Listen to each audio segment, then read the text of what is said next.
So I was able to do that and then send a letter to the landlord, like the landlord's house, personal house, and managed to secure a deal that way. Just sent a letter and just hoped for the best, and that was it. It worked. That's incredible that you did that from one letter. With the inside Article 4 stuff, what's working well for you? It was like a combination of the features, and it was brilliant because I didn't realize that was there on the right because I never used it before, and I just saw it.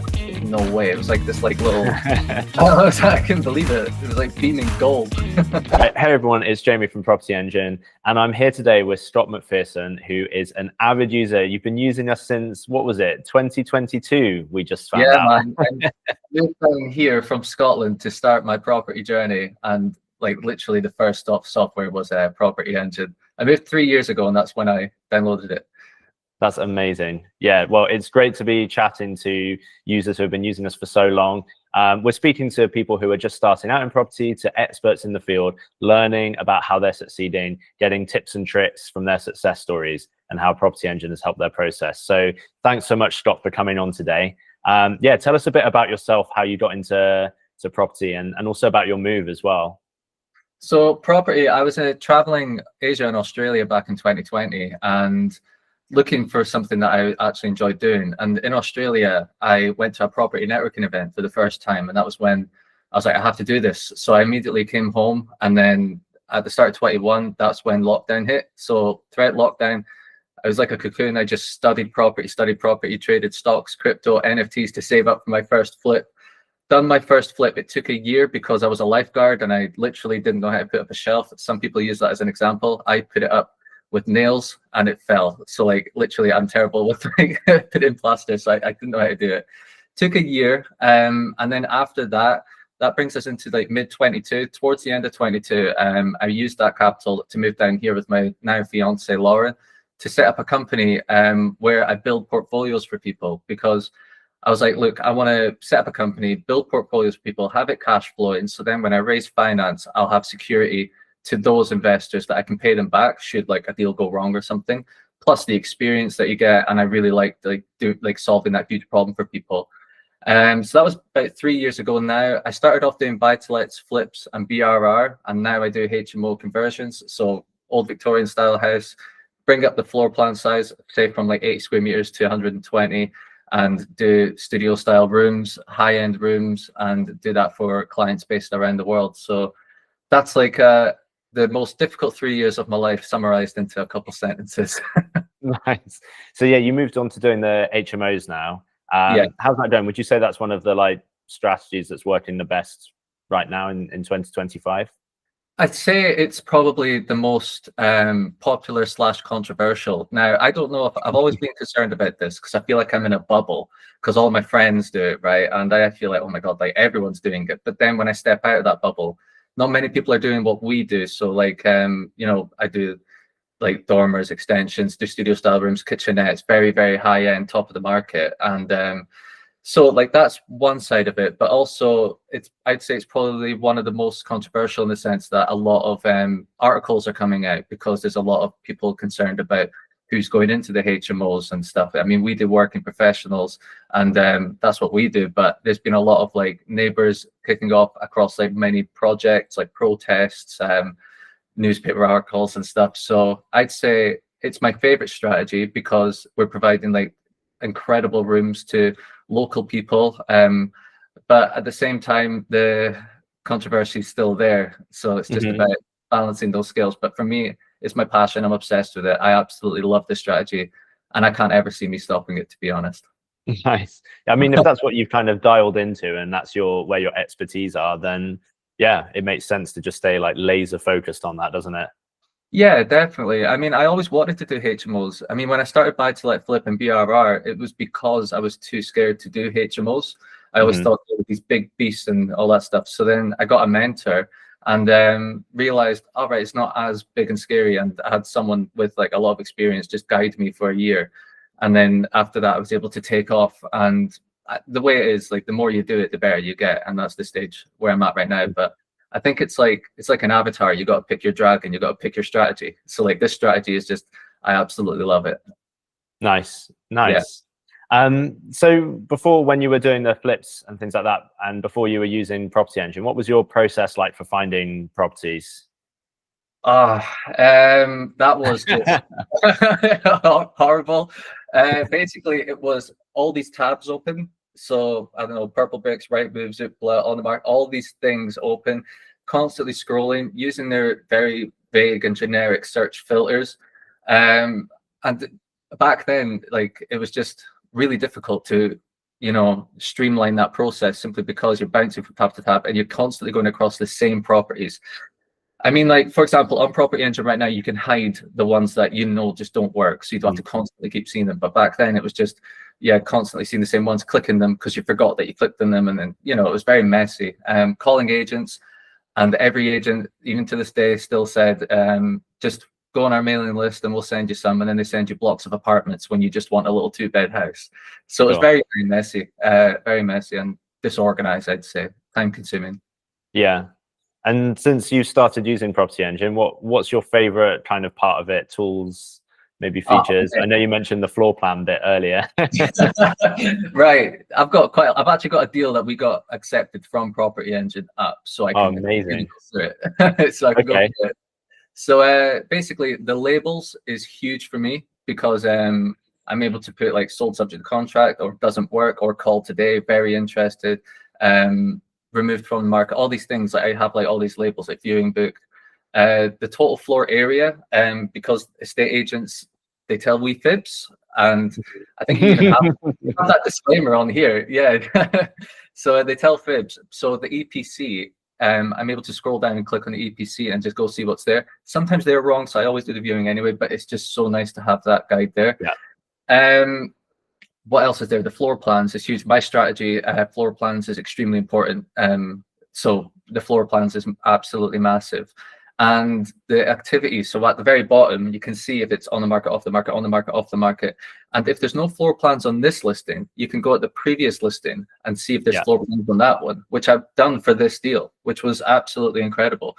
And there's loads of things. I mean, I actually got an off-market one. I sent one physical letter.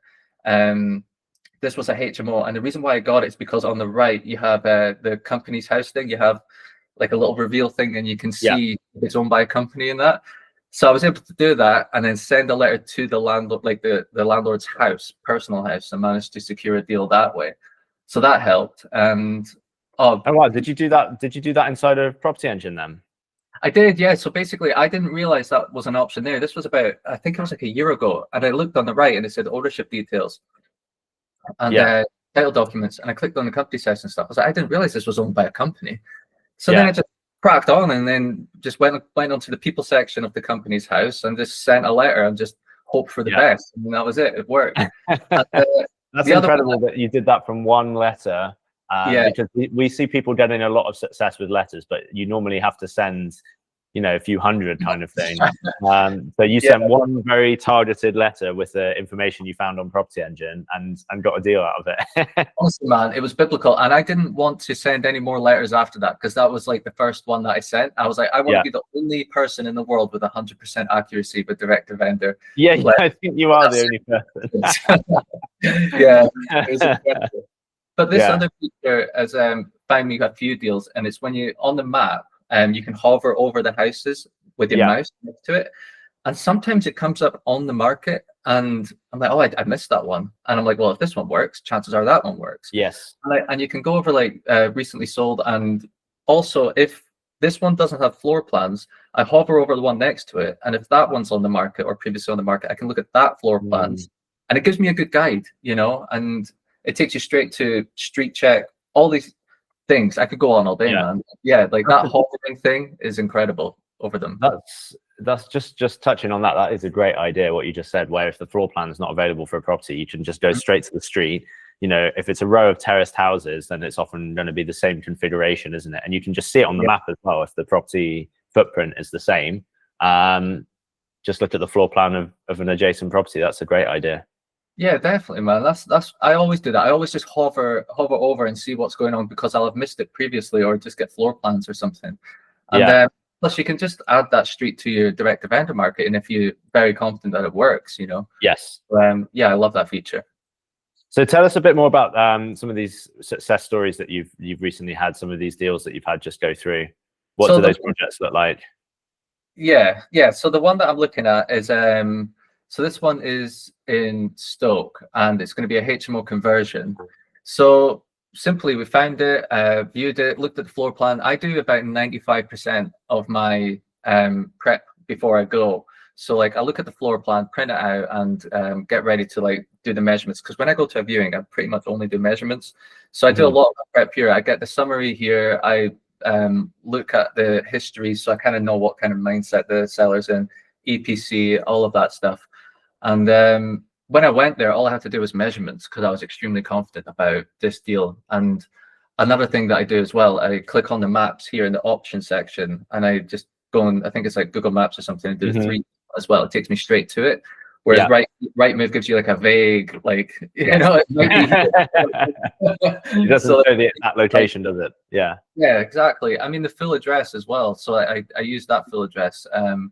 It's so much easier for me, man. So like this deal, this one's going to be a HMO conversion. It's going to be 5 studio style rooms, 1 double ensuite, looking to drop 1 floor, L-shaped dormer, side entrance into the alleyway. All of these things that we can do to this project. We got it accepted a few weeks ago, had the architects out, builders out. This is for a client. He's based down south, and I'm just building his HMO portfolio for him, and he's wanting to do 10 with me. So like I'm wanting to make sure that I do it properly and all for him. And I'm like, this is where I find them. So like that's what I'm saying. Like I'm able to just booking viewings. Like I travel a lot in the car. I do a lot of site visits because I manage projects as well and stuff. So my time is very, very, very limited. So the more information I can gather before a viewing, sometimes I get an offer as the door hits me on the way out. I mean, I've told this story on social media loads of times before. The first one I got was Brighton Road in Derby. And because I was able to gather all this information before going, I literally said to the owner, if you let me in the loft, because they were a bit hesitant, if you let me in the loft and I measure it, I can have an offer before the door hits me on the way out. And as I left the front door, I literally called the office and I had my offer because I was able to, I had all this information from here, and the only thing I needed was documents. And because of that, I was able to put an offer in, and the offer got accepted. And that was my first ever HMO deal secured for a client. So like speed is everything. And the more information you gather before you go, the faster you can get an offer in, and the more chances are you able to like secure the deal. So that's what I was able to do with that one, this one, and quite a few others, you know. So it helps me put in a lot quicker, definitely. That's awesome. That's awesome. Are there any like standout moments you would say, like since you started property, like what would you say your proudest moment is, like since you got into it? In general, like in general since getting into property. There's a couple things I would say. The first time I got nominated for Young Property Entrepreneur of the Year, that was back in 23.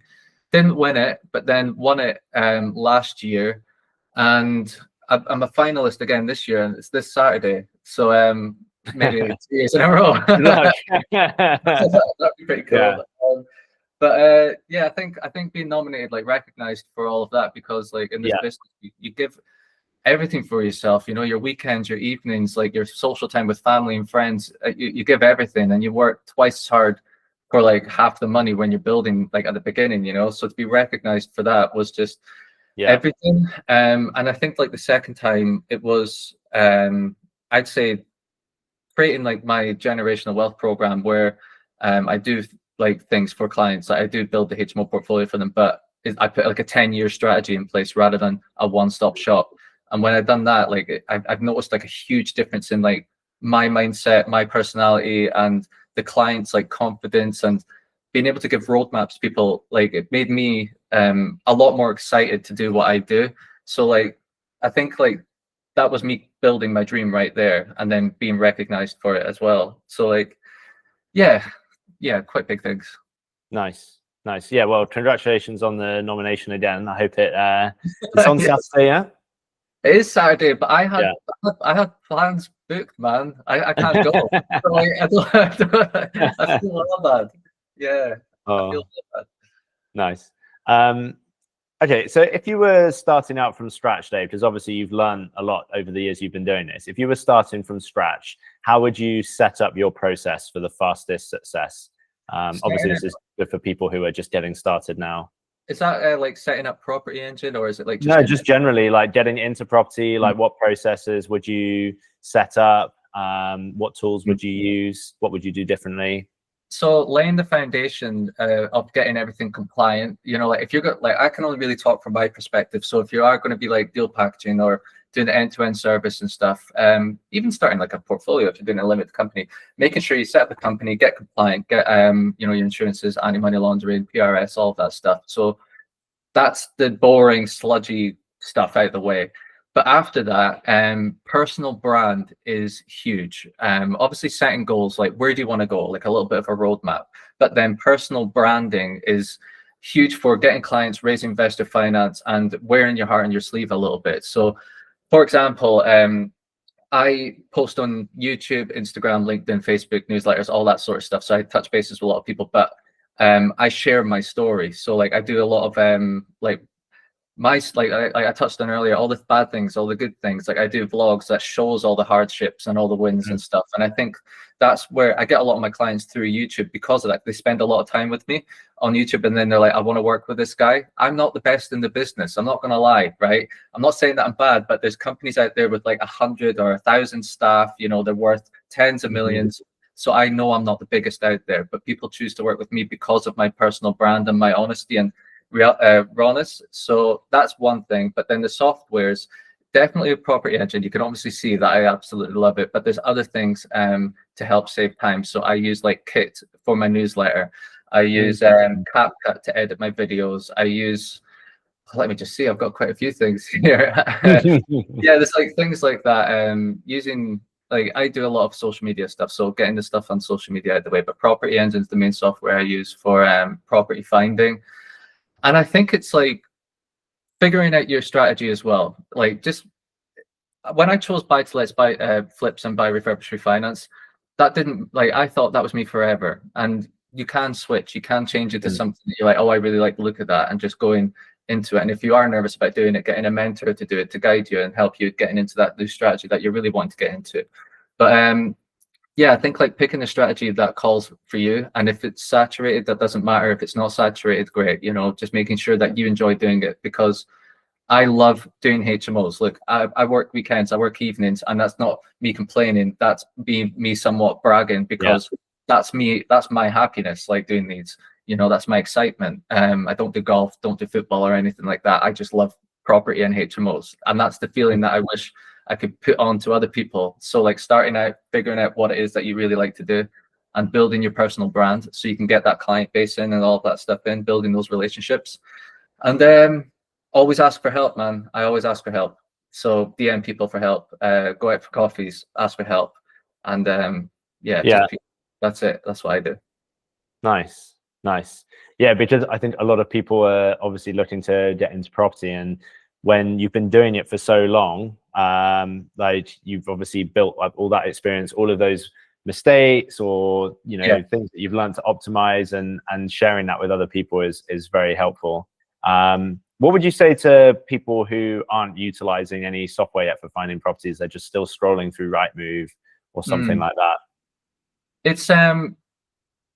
It's interesting, because like the reason why I chose PropertyEngine is because back when I first started, I was cash poor. I was time rich and I was cash poor. So I was able to exchange my seconds, minutes, hours, and doing a lot of legwork and stuff. And that's what a lot of these people are probably doing. They're probably looking at these softwares and they start piling up, and you're like, I don't know if I can afford all of them, and that's okay. So like PropertyEngine stood out to me because I could afford like the lower tier at that point. And to be honest, it does a lot. Like, you know, it does a lot. So that's why I was able to onboard it. So I think like if it's a cost thing, I think you need to think about am I able, like when it comes to Rightmove on the market and stuff like that, you're going to be scrolling a lot more and doing a lot more sludgy work, and not being able to categorize a lot of it, or filter a lot of it out. So it's really difficult to, you know, find properties a lot faster, and time is money if you wanted to do like a lot of this stuff. So I think like you got to be conscious of how much time you are spending on the, like, what's the ROI of your time?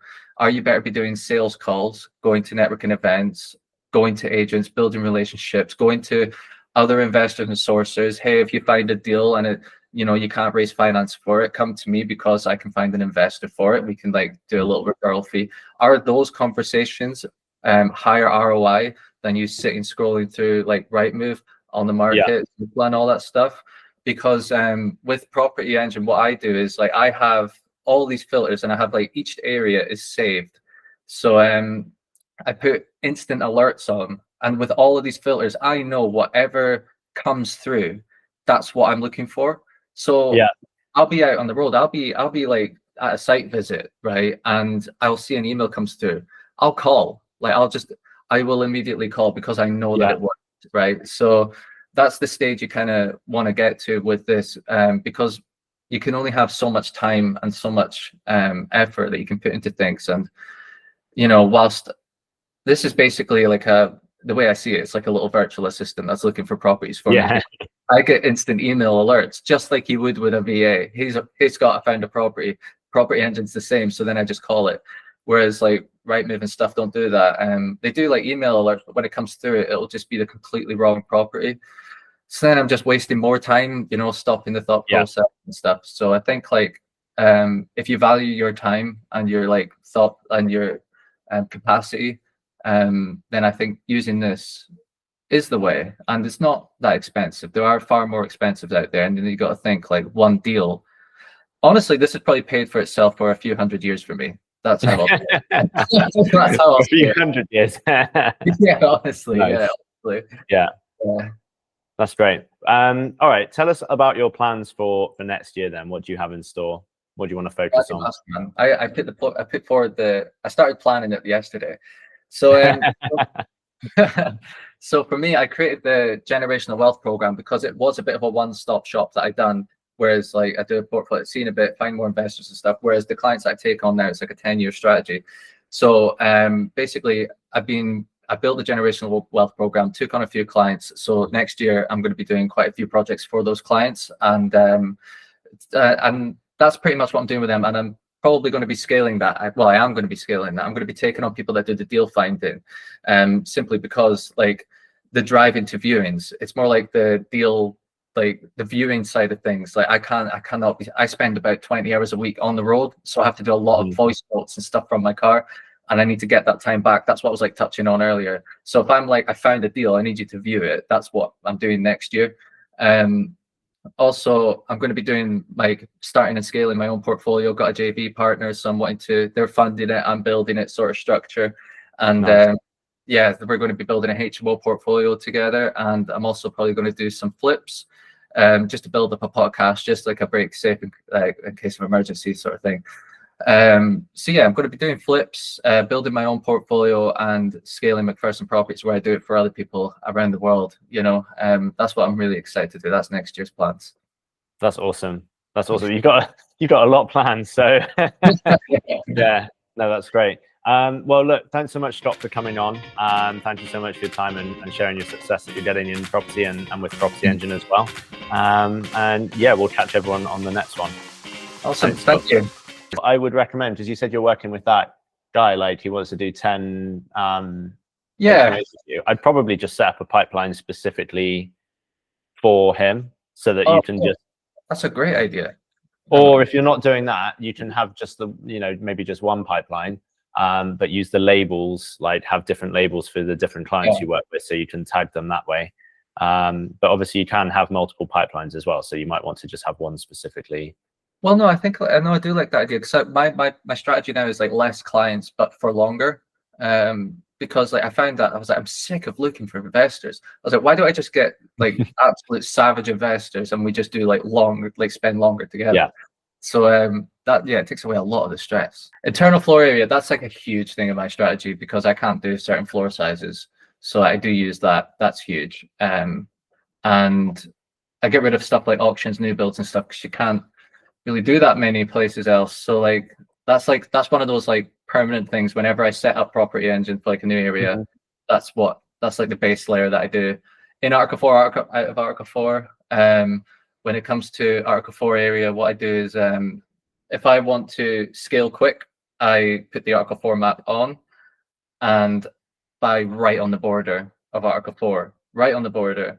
and that's how you can keep your permitted development rights and stuff. So I put the Article 4 to exclude if I want to do that.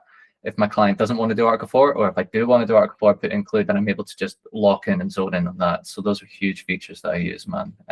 Especially if you want to scale. If you want to get into like HMO conversion space and you're not comfortable with Article 4, but you still want to scale, doing the Article 4 and clicking exclude, and you'll see a big red map come up of where Article 4 is, and then just following the border of that, providing it's in a good area of the town. That's like a really, really good strategy to scale up quicker than you could inside Article 4, for example. So like, I use that, and the internal floor area, massive. Honestly, when I saw that come on, man, when I saw Article 4 come on, I was like, oh my God. Like, I started like freaking out, fangirling. Nice. So, with the inside Article 4 stuff, what's working well for you at the moment then? Are you, like you said, you're looking at planning applications in the past if they've had planning, but yes. Are you looking at anything inside of Article 4 that doesn't already have planning, and maybe judging, you know, how many other HMOs there are on the same street, things like that? Because I know a lot of Article 4, right? It's, you know, there can't be an HMO within a certain radius or something, or a certain density. So a couple common things that they come out with is that you're not allowed to sandwich a house. So if you have a HMO and the person living in a regular old house, you can't put a HMO next to it because you're sandwiching that person's house. Another one is like if you have like a 50-meter radius, no more than 10%, and that could be HMO. These little regulations, and also takes away your permitted development rights. So when you see like someone do big dormers, drop the floors, extensions and stuff, they're doing it all under permitted development. So it's very quick. Yeah. Really full planning to do it. So takes away those rights. So it does make it a lot more difficult. So what I do is if I want to find one like that with PropertyEngine, I like to see what ones have been approved. Like you got the planning application on the left, you can see which ones have been approved, like application keywords, application status, and all that stuff. Like a great way to get some in Article 4 is using grandfather rights. So if you like use a keyword, for example, like HMO or the planning application, application status, you can do one of them. If it doesn't have planning, that's an illegally run HMO. It just means like, I don't know, the landlord might be an accidental landlord or one for 30 years and they don't realize Article 4 is coming in and they haven't got planning permission. So so basically it's good to see which one's being permitted and which one's not. And if it's not, then you can go say to the agent, because sometimes they don't know, and that's okay. You just explain to them, look, this one hasn't got planning. What I can do though is use all of this evidence, all the tenancies, all the previous listings, etc. I can gain that planning, use the grandfather rights to prove that it's been a HMO, because with Article 4, they don't really like you taking existing stock off the market that people could buy as their first home or whatever. So with this one, you're proving to the planning department that you're not, it's always been a HMO, you're just getting the planning for it. So that's what you can do. Use those grandfather rights, bring it back up, get a HMO and stuff. You're solving a problem for the landlord that they didn't realize they had. And I can do that like with this when I see if it's like, I'll type in HMO and I'll hang on.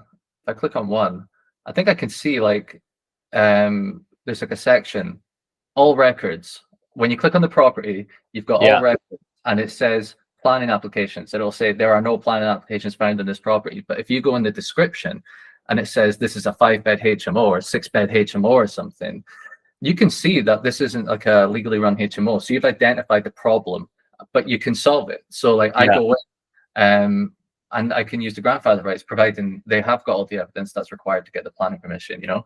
So like this way is a great way of identifying HMOs that in Article 4 that you can still secure. And it's really interesting way. It's so, the Article 4 is quite difficult to navigate, I'll be real. That's why a lot of my clients hire me. But this is a way that you can identify the ones that you can use the planning uplift strategy and, you know, secure the ones in that way. So inside Article 4.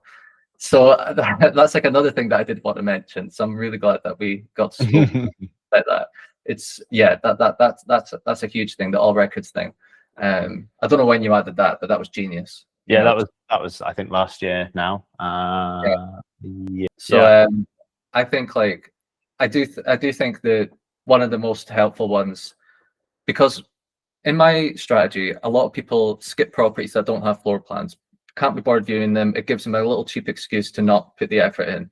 However, at the bottom, I think we touched on it before in the activity, I can go on like view previous listing from say 3 or 4 years ago.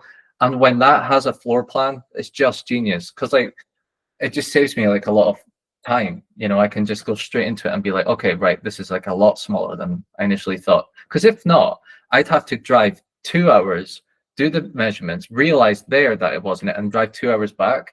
So every time I do that, I am saving like 4 hours and stuff each way, plus the viewing time, you know, and fuel, car maintenance and stuff. Like, I think it's important to recognize the knock-on effect that has, you know.